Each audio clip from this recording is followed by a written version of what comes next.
One car I've never actually seen in person before is the Fiat Strada HF Zero, a Bertone design concept car, incredibly low. Famously, one of these actually featured in Michael Jackson's Moonwalker movie back in the 1980s, but yeah, still looks like something from the future, and incredibly low, barely even up to my waist height.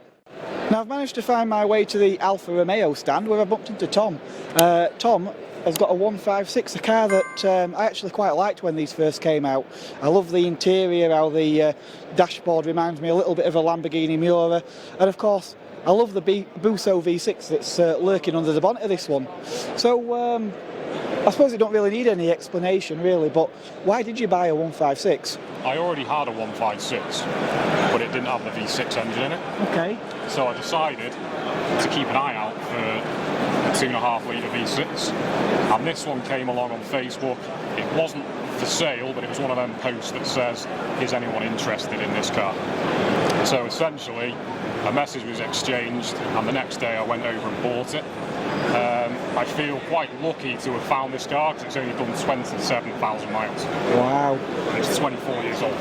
And generally Alfa Romeo drivers like to drive the cars. Yes.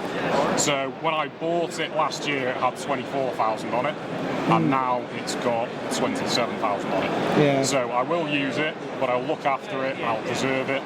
And even if I do 5,000 miles every year, it's still going to have low mileage on it as well. Yeah, I presume was it a twin spark you had before? It was, yeah. Yeah, and how do they compare? The twin spark is much better handling. There's less weight over the front. Yeah. So the V6 engine is quite far forward to allow it to fit into the chassis. Yep. So you do get torque steer in this car. Okay. So Alfa Romeo, it took them quite a while to put limited slip diffs in.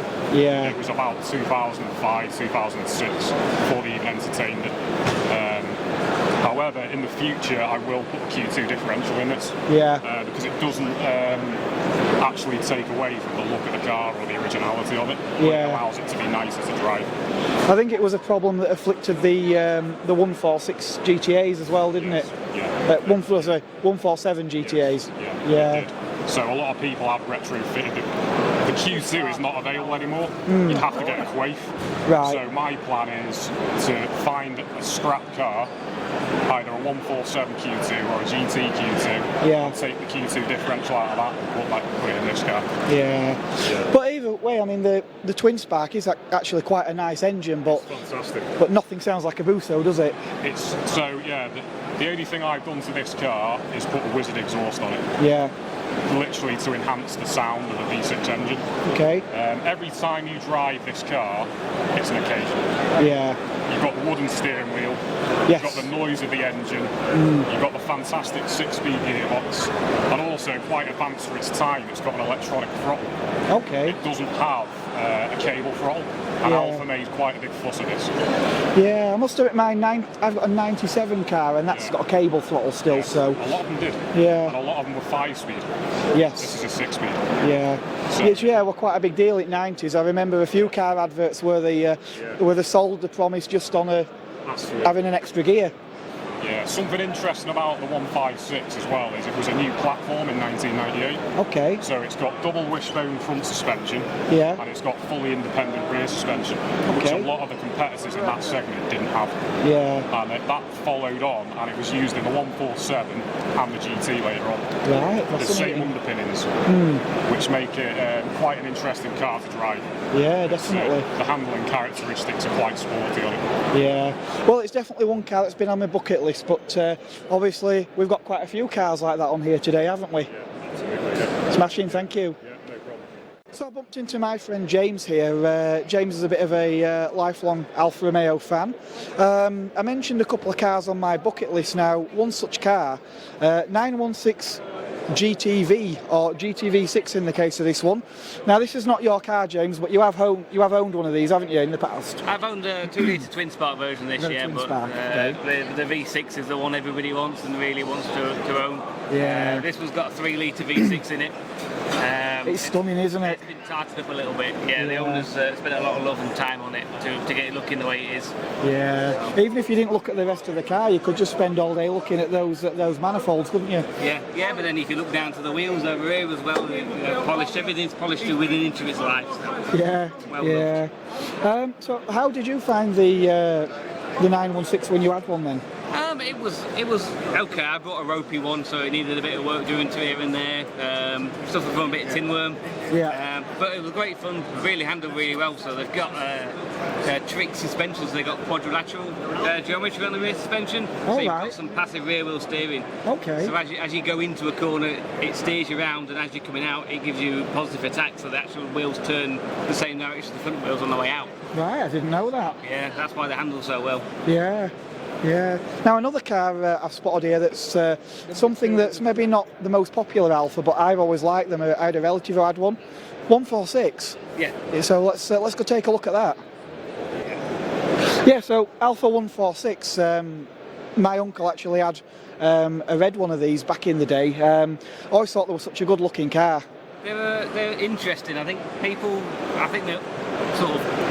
Yeah, people want the 145. The 145 is the one they want with the hatchback, and the 146 sort of gets neglected a little bit. Yeah. But with the boot and the shape of it, it's a lot more interesting, I think. I think they are, and if I'm not mistaken, the underpinnings under the front end, is this an urban myth, or do these have underpinnings similar to the GTV? Yeah, so the front end's very similar to the GTV, so same sort of suspension. Yeah. This one's got the 2-litre twin spark in, which went in the GTV as well originally. Ah, right, okay. So, because a lot of them were 1.8s, weren't there? Yeah, this is a 2-litre, this is a TI spec. Right. 1.8 as well, which was a standard one.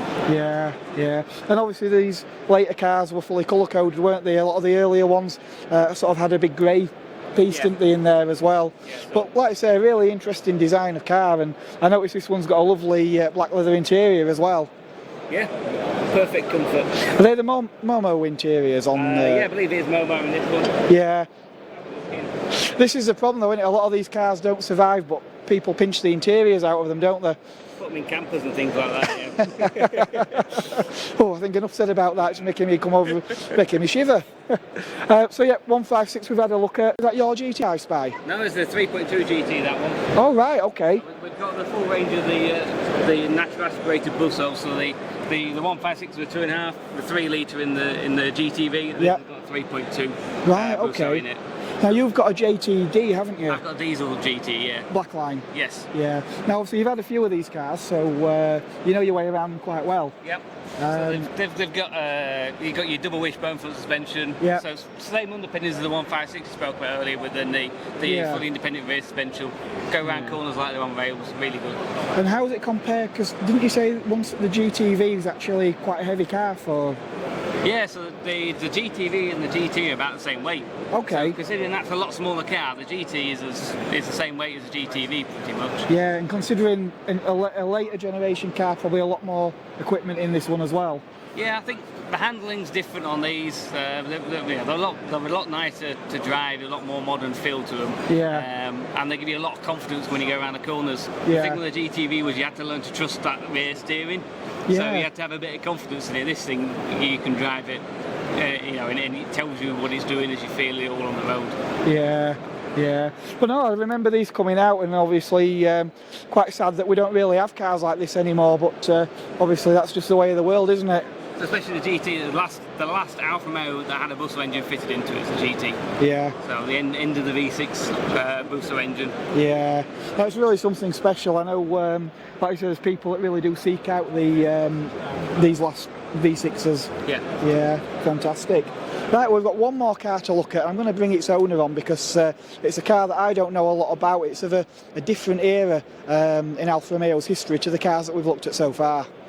So I found an Alfa Romeo that, I'll be honest, I know nothing about at all, but one man who does is its owner, Steve. So, Steve, what have we got?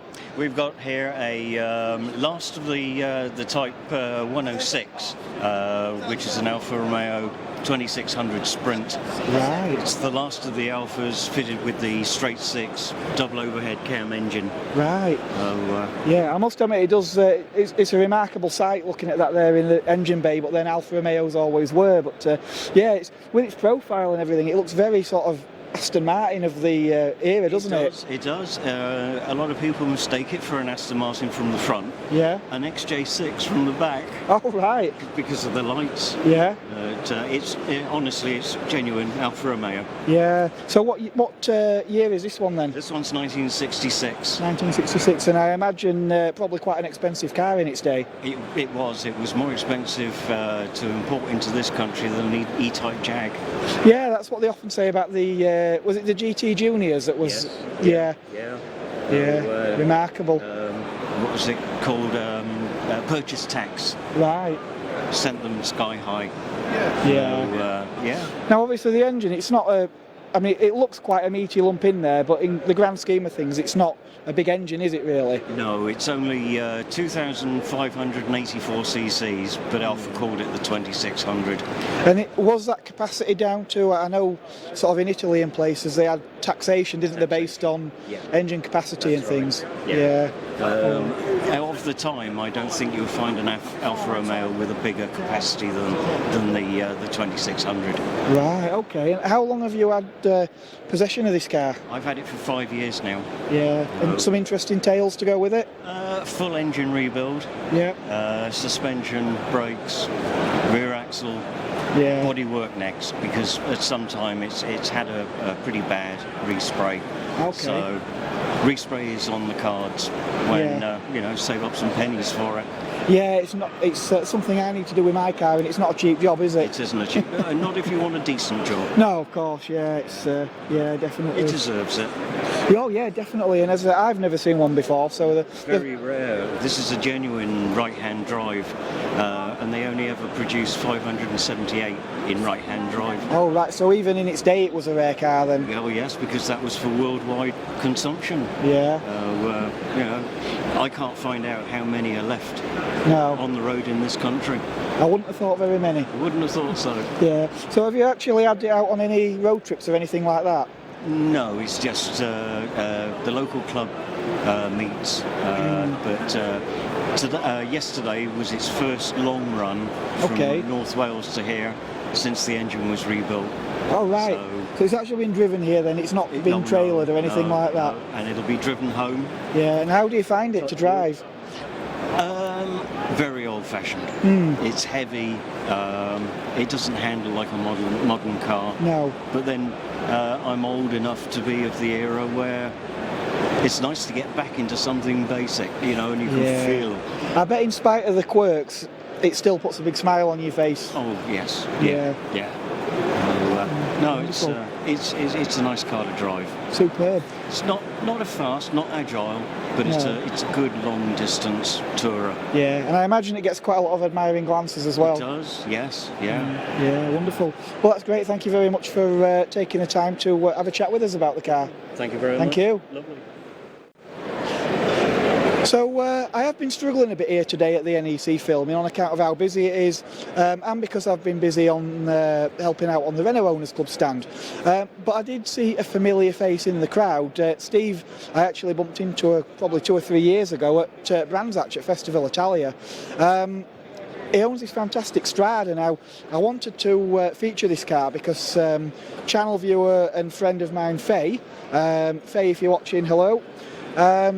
Parents had a Strada and has fond memories of driving one, so I thought it'd be nice to feature one of these cars and have a chat to an owner. So this is a 105 TC, so is this one of the hotter models?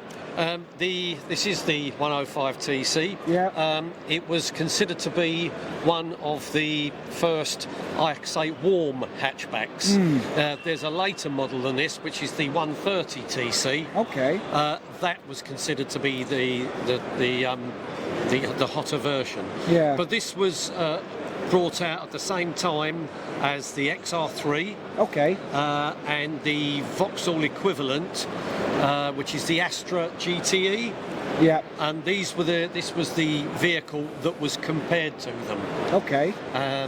This particular one that's behind us, I've owned since brand new, and it's just had its 40th birthday. Excellent. So it's become MOT exempt, and early next year, I think, 1st of April, I can apply to have this vehicle as a historic, Yeah. on a historic registration document, Yeah. which will save me quite a lot of money in road tax. Yeah, it's criminal, isn't it, how they charge for road tax?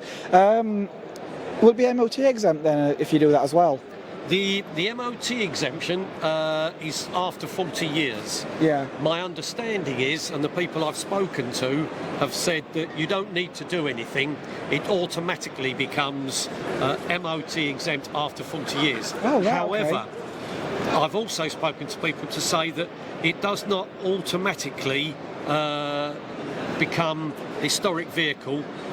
You can only do it at the beginning of the year, which I think works the beginning of the tax year. So Yeah. the 1st of April, you go into a post office and you apply for a historic logbook, Yeah. which I will be doing on the 1st of April next year. Yeah. Which will save quite a lot of money in the running of these vehicles. So having owned this car from new, you must have had quite some adventures, some tales to tell about this car. Yes. Well, I actually bought it in August 1982, and the garage was Auto Yachts of Gillingham. I'm allowed to punch the name of the garage? Yeah, go oh, on. that's okay. Just as well, because they no longer exist now anyway. But I was working at the garage, and I had a sum of money in mind to buy a new car. I know 2 cars on my shopping list. One was the X19, Yeah. and the other one was this one. Yeah. Well, the X19 was more expensive, and I didn't have the money to buy it. And also, being in the motor trade at that time, this was far more practical for lifting toolboxes in and out. Yeah. So, yeah, I bought it in the August 82.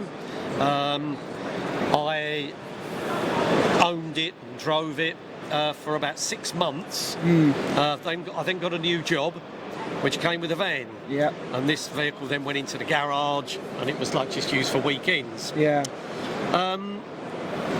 When my wife passed her test, we went out for a drive. I let her drive the car, Okay. and we had a great deal of difficulty with parking it.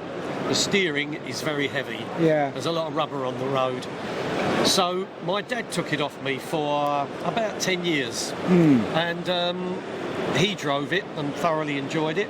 And I actually got it back. He gave it to me back when he gave up driving in 2000. All right. And since then, it's just become just a hobby, really. Yeah. Some work needed to be done on it. My brother, who is about here somewhere, has done some paint work for me.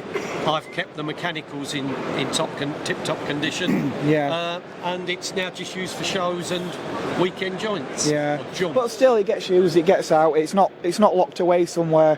Only over winter. Yeah, only over winter. But no, it's nice that the car does come out and gets used and seen, and which is what there was always designed to be done. It's designed to be driven. Yeah, exactly. Yeah, designed to be driven. That's wonderful, and it certainly looks good on here on the stand. It's got some quite interesting company, like the little Topolino over there as well. So We have managed this year to get quite a diverse range of cars, Yeah. including the oldest Fiat in the world. yeah, that's quite an interesting motor. That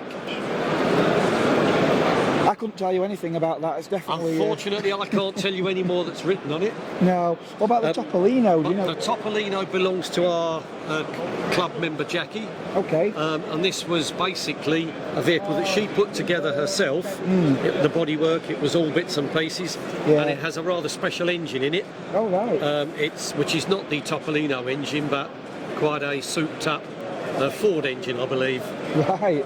So this is quite a quick car. Yeah, definitely be something interesting. Absolutely. And on the far side from that, we have one of the brand new 500e. 500Es Yeah, I that saw was lent that. to us from a local dealership. Yeah. I'll be honest though, the one that's really catching my eye is that Panda 4x4. Yes. And these are becoming very, very collectible, the 4x4s. Yeah. And they are fetching some serious money Yeah. when you consider what they cost brand new. Yeah. Probably something even more remarkable that I've not seen before is what's next to it though. The Seat Terra. yeah. Yeah. Yes, this is a very unusual vehicle. I don't know too much about it. I can tell you that it has a Volkswagen diesel engine in it. And it was, I don't know much about the history of this particular one, and this one was built in 1992. Fabulous.